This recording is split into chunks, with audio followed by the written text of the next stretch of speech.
Gut feeler, today we're going to talk about the number one toxic food you need to avoid. The biggest problem with this food is that we eat it every day. We are exposed to it. It's almost in everything. And you likely don't know how much damage this does to your body, especially if you're already dealing with an overburdened liver, you have chronic gut issues, you have inflammation in the body. Then this food just makes everything worse and almost impossible to heal. What's the number one toxic food to avoid that I'm talking about? It's those vegetable oils. Canola, soy, corn, safflower, just to mention a few.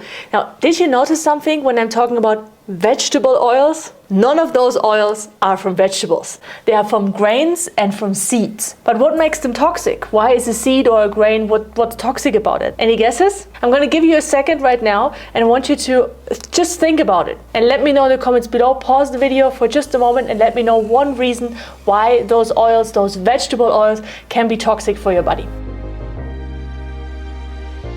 In this video now, I'm giving you 4 reasons why these vegetable oils are so toxic. Reason number 1, almost all of these grains and seeds like corn and soy, they're genetically modified. They're the cheapest mass production, highly industrialized, and the problem with GMO foods is that the body doesn't recognize this as a food anymore. It's so alternated that for the body this is an invader. And what happens to invaders in the body?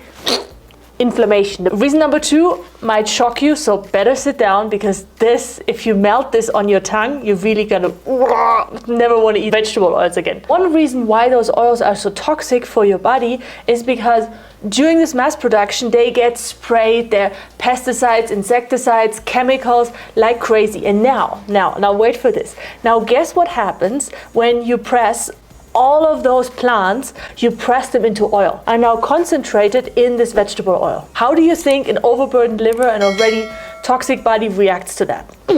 Reason number 3 why those vegetable oils are so toxic is because they create an imbalance, a high imbalance in your body.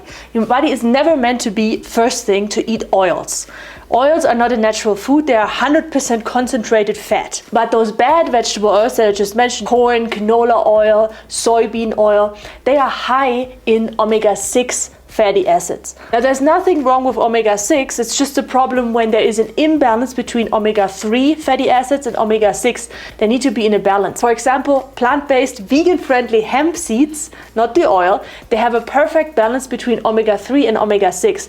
But those toxic oils, they do not. If there is a lot of omega-6 in your body, it's pro-inflammatory, meaning it supports the body to go easily into inflammation and into reactive mode. Now, if you're thinking now like, oh my God, Peggy, I want to cry, please don't continue anymore. Don't worry, at the end of the video, just going to give you the 4th point, and then at the end of the video, we're going to talk about better alternatives. And what I recommend you if you already have chronic gut issues or an overburdened liver. Okay, so stick with me, don't cry yet, please. Reason number 4 why vegetable oils are so toxic is because they are highly processed. I mentioned before, an oil in it by itself already is not a natural food.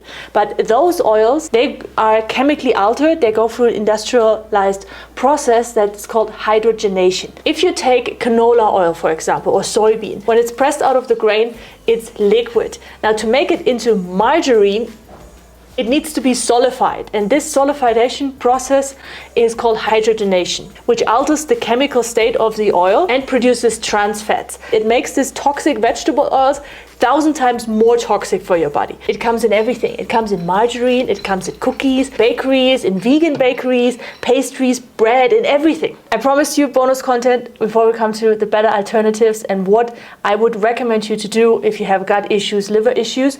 Let's summarize the 4 reasons why vegetable oils are the most toxic food you need to avoid. Almost all of them are genetically modified and your body reacts with inflammation to GMO foods. They're treated with pesticides, fertilizers, chemicals that are extremely toxic for your body and that get concentrated in the oil. Have a bad ratio of omega-6 fatty acids, which are pro-inflammatory. And number 4, they're often hydrogenated, creating trans fats, which makes them 1,000 times more toxic than they already are. So in 60 seconds or less, let's talk about better alternatives.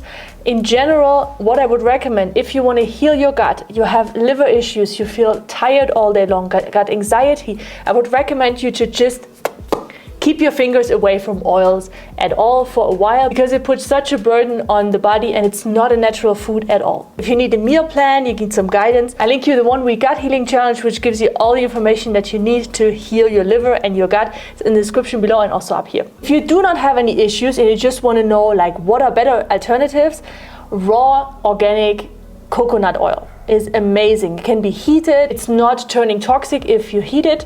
Alternative is raw organic cacao butter that you can also heat without problems, and you can put it on your skin if you feel like it. Extra virgin unfiltered olive oil is another one if you use it for salad. I don't heat it because that one turns toxic if it's heated over more than 100 degrees Celsius. One of the best ways to heal and support your body in general to make it stronger is to focus on an alkalizing diet.